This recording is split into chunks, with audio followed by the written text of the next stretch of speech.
what do you believe are the 80-20 ingredients to optimizing towards living a long and healthy life? Elio Gracie style, rolling at 90.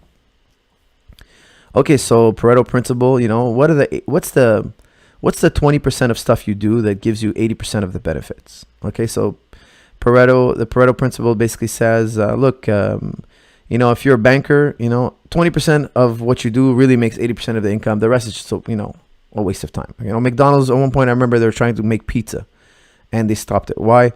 Their burgers and fries were bringing in probably 99% of the income, and the pizza was just a thorn in their side. It wasn't worth all the effort.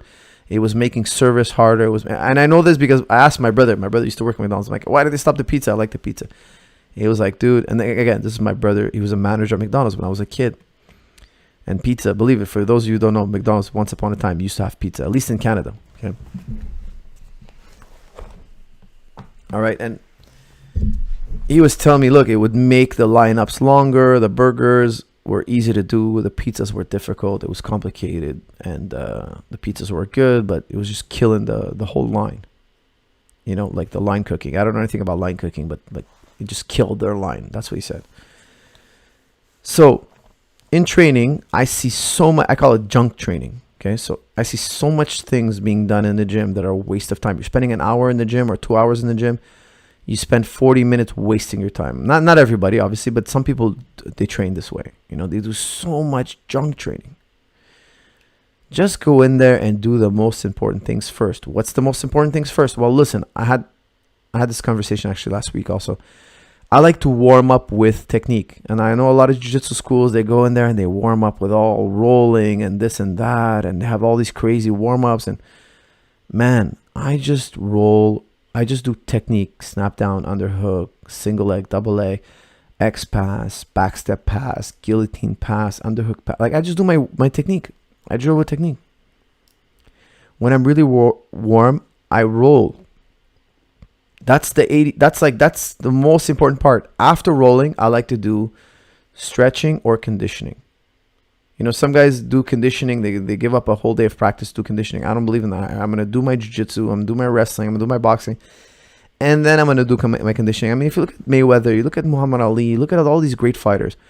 They didn't do all this kind of, Tuesday, Friday conditioning. They didn't do any of that. And they were in great shape. Don't tell me they were not in great shape. They were in phenomenal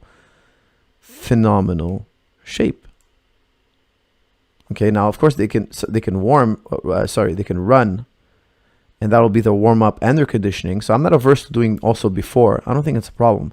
But it's together. They'll do their run, then they'll do their boxing. Okay, look at wrestlers. Wrestlers, sometimes they'll do their wrestling practice, then they'll do their sprints at the end.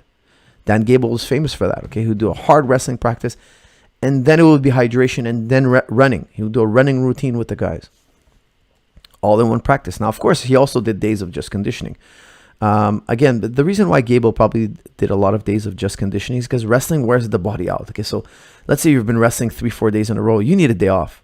So you're going to hit the pool. You're going to hit the weights. You're going to do some track and field. You're going to do something to revive the body. Okay, maybe you're not going to go super hard, but you're not going to have another guy pull on your neck. Okay, so a lot of those wrestlers probably do technique and then some kind of conditioning. Because conditioning, it's not live. Live meaning it's not...